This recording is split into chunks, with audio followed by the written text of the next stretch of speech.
मुझे पता है ये सब माश्ता साहिबा ने किया है। वो मुझे दोबारा से डराने की कोशिश कर रही, धमकी दी थी उन्होंने मुझे। दोबारा? पहले क्या किया उन्होंने नरगिस? बताओ, कुछ ऐसा हुआ है जो तुम मुझे नहीं बता रही? वो इतना सब कुछ होने के बाद अब क्या फायदा? मैं कमाल को फोन करता हूँ।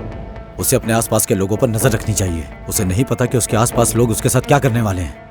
बंद करो तुम अपनी ये बकवास। तुम किसी को फोन नहीं करोगे। पहले वो घर, अब ये फैक्ट्री। हम क्या करेंगे नरगिस? कोई और रास्ता निकालूंगी। एक काम करता हूँ, किसी को बुला के लाता हूँ ताकि मुरम्मत शुरू करें। मैं जल्दी वापस आता हूँ। ख्याल रखना अपना।